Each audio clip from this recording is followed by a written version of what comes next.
With the winter season of anime already upon us, and after a very rough fall session, things are going to be hype again. We have the return of a few of the most popular anime of the current time period, and I could not be more excited. For this video, I'm going to be talking about the animes that I'm the most hyped about for this winter season, as well as give a recap and final thoughts on the fall 2025 season. That I will do at the very end, since you most likely clicked on this video for the winter simulcast season. This will not be the longest video, so if you want a more detailed breakdown, go check out the Weeb Commander. He does a really good job on the recaps and then just anime news in general. Starting off with one that I really enjoyed was Oshi no Ko. This drama series won my heart over in the most unique way. While editing videos like this one, I listened to various things, and around this time last year, I was listening to anime intros and anime music. This one song kept popping up in playlists, and it was called Idol. I grew to love this song so much that I had to know what anime it came from, and it was Oshi no Ko. I did this in a timely manner because there was a 7-day free trial to High Dive, so I had to finish in that time frame because I did not want to pay a subscription for it. So I did, and I made these clickbait shorts here that were kind of hilarious. Check out those shorts after this video. Link will be in the description. The first episode swept me away, and I got sucked into the drama and romances involved. The ending of the first season, we get Aqua and Akane making up while she keeps a dark secret from him. Meanwhile, the revenge or anger went away in Aqua, but it ignited in Ruby. I have not read the manga, so this is my speculation. This season will focus on her vengeance, and I'm sure that there will be some sort of romantical shift with the main characters. This is a High Dive exclusive, which is the worst app imaginable to use on a TV, so I'm dreading watching this show because of it. Maybe this time I'll title my short covering this, I spent X amount of dollars watching this anime. Next up in the big hitters department is Jujutsu Kaisen Season 3. I thought that this show was good, not great, prior to the Shibuya incident, but goddamn did shit hit the fan, and it was at this point in the anime, it just went from good to great. The events that took place were so insane, and I'm skeptical if this newer season can top that. Even if it doesn't, I'm sure it'll still be really good. One that I have not watched fully yet, but plan to complete is Hell's Paradise. I've only watched the first 2 episodes, and it has a good enough premise to assume that it will be pretty great. I've heard nothing but great things, and other YouTubers and friends say that this is pretty good, so I'm banking off their suggestions for this one. So if it's worth watching, let me know in the comments below. The cat decided she wants to sit right here, so I gotta be careful with my little stabbings. Don't worry, I'm not stabbing my cat, okay?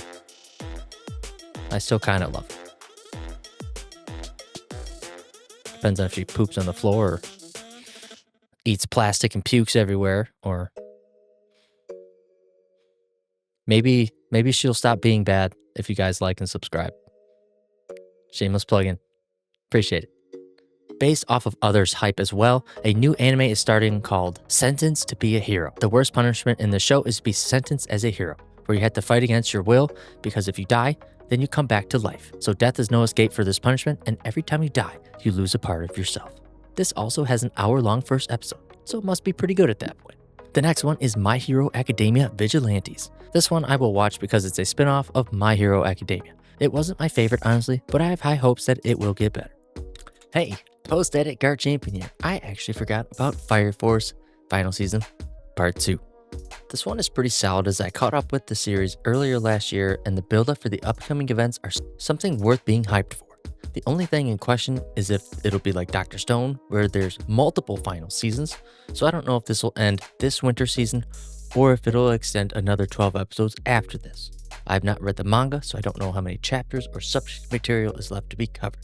The last season was a little lackluster, with more fan service than anything, it seemed like, but the other parts were necessary to lead up to the upcoming events. And lastly, the one with probably the biggest cult following, Frieren Beyond Journey's End. This was a pretty solid show with great character development, with Fern close to the end of last season, which had 28 episodes, by the way. Usually the numbers end at like 24 or 25, but this one, 28. Unheard of. I'll be curious to see if they focus more on other characters' growth and development with their party, or if they focus more on Frieren. Personally, I'd be more interested in Frieren's story, but I guess we'll see. That concludes the shows that I'm excited for the winter 2026 season. I'm sure that there will be more that will come up that have slipped my radar, so if you know any animes that I should keep on my radar, again, let me know in the comments below. And again, not stabbing my cat. She's good right here. You'd hear her squeal if I did, which I've not. Cats, say hi to the people. Okay, that's her way of saying hi. Okay, back to the video. Now to recap the fall 2025 season. Based on social media posts alone, we had one or the other, if not both of the following. A top-rated episode of My Hero every single week, and then we had the lowest possible ranking for basically every single One Punch Man episode. That's all my feeds consisted of. It was pretty slow outside those two, honestly, with the exception of Gachiakuda. We did have another season of Spy Family, which I will get to later on, but it was a really good chance to catch up on shows that aired in the summer season because there was just way too much going on then and hard to keep up with them. So I used my time for that, honestly, catching up on series that I was behind on like Sakamoto Days and Gachiakuda. My Hero Academia deserved all the praise that it received. It was a great show from start to finish, and I'm honestly sad to see a big show like that come to an end. One show that really surprised me was the lack of any conversation about Spy Family. Everyone and their mothers and their fathers, grandparents, dogs, cats, they loved the show. It's so wholesome, funny, and can be full of intense action too. It's well-rounded and very consistent at what the show was about. The season wasn't my favorite, to be honest. I personally loved the cruise ship arc in the last season, with Yor being a complete badass.